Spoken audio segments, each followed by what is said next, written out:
شاهنشاه افریدي په واقعي ریټایرمنټ واغستو کنه د بابر اعظم او شاهنشاه افریدي په منځ کې څه قسم اختلافات په واقعي شروع دي کنه د سوشل میډیا اس خبرې دي دا چې پی سی بي والا څومره ناانصافي وکړه د شاهنشاه افریدي سره شاهد خان افریدي شاهنشاه افریدي په اړه کې څه قسم بیان ورکړی دی او څه خبرې کړي د ټولو خبرو ایکسپلینیشن درکومه شاهنشاه افریدي د کپتانۍ نه تاسو پته ده چې لری کړی شوی دی او ډیر زیات د کم ډیوریشن او د کم ټایم کپتان شاهنشاه افریدي دی د ټول ناول خبره شاهنشاه افریدي په ریټایرمنټ باندې کو بیا د غینه بعد د بابر اعظم او د شاهنشاه افریدي منځ کې څه خبرې شوې دي هغه در سره هم شاملوم اولنې خبره خدا ده چې ریټایرمنټ حواله سره کوم نیوز په سوشل میډیا باندې خلک چلای او د پیجونو والا سوشل میډیا باندې ورکوي چې د شاهنشاه افریدي ریټایرمنټ واغسون دا خبره بالکل ټیک نه ده او دا بالکل غلطه خبره ده دا څه قسم افیشل نوټیفیکیشن یا د شاهنشاه افریدي سایډ نه بیان نه دی راغلی چې هغه کې د خبرې وضاحت شوی چې شاهنشاه افریدي ریټایرمنټ اخلي ولی هغه دومره په ینګ ایج کې ریټایرمنټ اخلي دماغ خو نه دی خراب کنه دا خبره خو بس سایډ ته شوله دویمه خبره دا ده چې پی سی بي والا د شاهنشاه افریدي سره څومره قسم ناانصافي کړي ناانصافي اولنی سټیج کې خدا ده کله بابر اعظم د کپتانۍ نه لری کړی شو او شاهنشاه افریدي کپتان کو نو یو قسم دغه فیلینګز احساسات او جذبات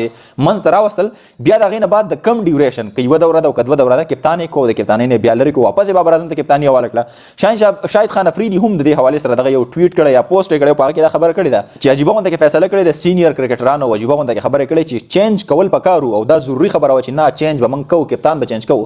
نو بیا محمد رضوان به کپتان کړی دی د ټولو امپورټنت او اهم کلاړي چې کوم دی هغه دی پکار دا چې محمد رضوان کپتان کړی دی دوباره بابر اعظم ولی پی سی بي والا ناانصافي خو په دغه ځای کې دا چې لاولې کپتان کو بیا د کپتانۍ نه لری کو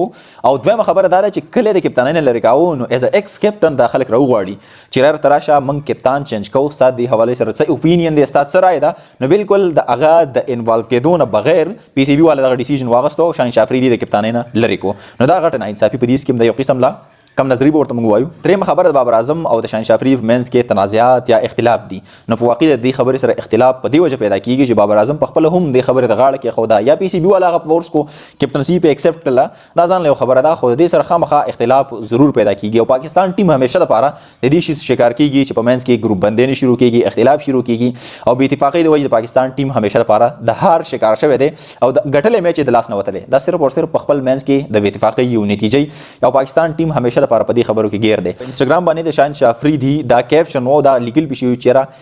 ټي 20 کپټن اف پاکستان وسه یا د غصې د وجه یا د خفګان د وجه هغه کیپشن لري کړي او صرف دا ور کړی چې لاهور کپټن